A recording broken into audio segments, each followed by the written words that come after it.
Hello and welcome to another episode of Perpetual Leadership, the most relevant and straightforward podcast you'll find regarding perspective, guidance, motivation, and most importantly, leadership.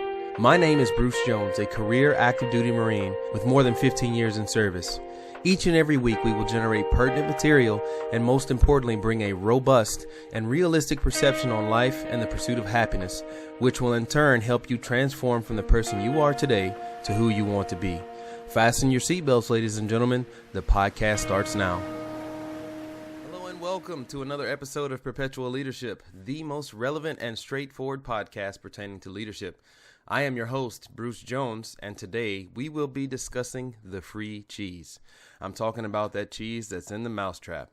So, what does a senior leader know that a struggling young subordinate leader doesn't? What is the real inside secret that leaders use to become successful? The answer is simple. Senior leadership knows that making it happen is essentially up to them. They know that they can't depend on the person that introduces them to the organization. They can't depend on the CEO of that organization to build a successful career for them. And also, if that leader is going to have a fruitful career, they must build it themselves. So here are a few characteristics of a successful leader. So number one, they know there's no such thing as it's always too early to quit. Number two, they know that you lead by example and not by words. Number three, they know that successful people perform the activities that unsuccessful people avoid. Number four, they know that no one is going to build a career for them. Number five, they know that you must first dig a foundation before you can build your castle. Allow us to take a relevant view of the other side of the coin. The unsuccessful person in a position of power that goes from organization to organization, new subordinates to new subordinates, always looking for success. They are looking in the wrong places for success, ladies and gentlemen, because to be honest with you, success comes from personal effort and not from handout by others. So allow us to dive into a few characteristics of an unsuccessful person in a position of power. Number one, they complain that the workload is too much.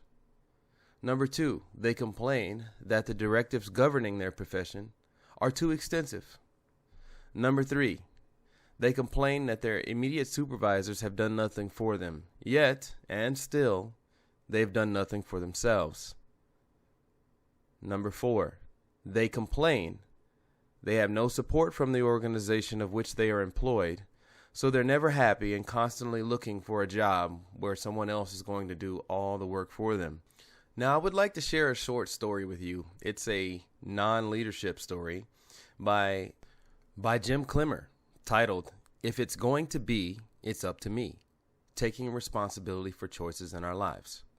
There's a 38-year-old man. He was at his parents' home for Sunday dinner.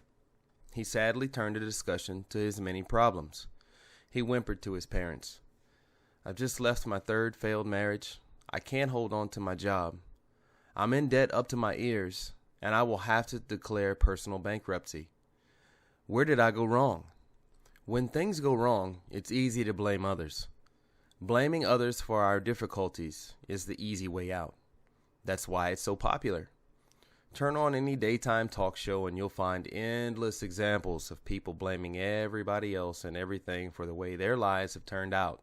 But the happiest and most successful people, the leaders who get things done and get on with their lives, know that life is an endless series of choices and take responsibility for these choices as well as the consequences of their actions. Leaders choose to control their destiny so fate and others do not. They believe that choices more than chance determines their circumstances. Even in circumstances for which they are not responsible, they still take responsibility for their actions. Or as Dolly Parton would say, "The way I see it, if you want the rainbow, you gotta put up with the rain." Organizational success comes from personal effort. It is for this exact reason I say it's too bad for those free cheese seekers. However, it most definitely makes life pleasant and uncrowded at the top. So ladies and gentlemen, as I bring this podcast to a close, I'm content with recapping the fact that you will not become successful by simply having the how-to manual in your profession. You'll become successful by learning it. You won't become successful by achieving accolades from the blood, sweat, and tears of your subordinates. You will become successful by guiding them to be your successor.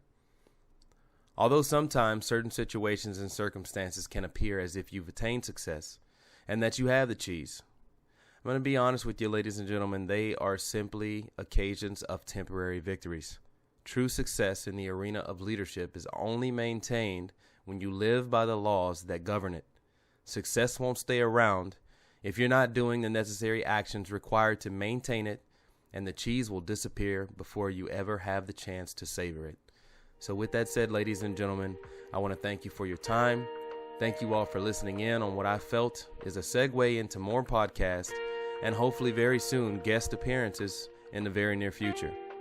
Hopefully I've provided you with some content that's going to help you build a more successful and productive career. That's my time. Ladies and gentlemen, take care, and remember, if you want the cheese, it never goes on sale, and you must be willing to pay full price for it.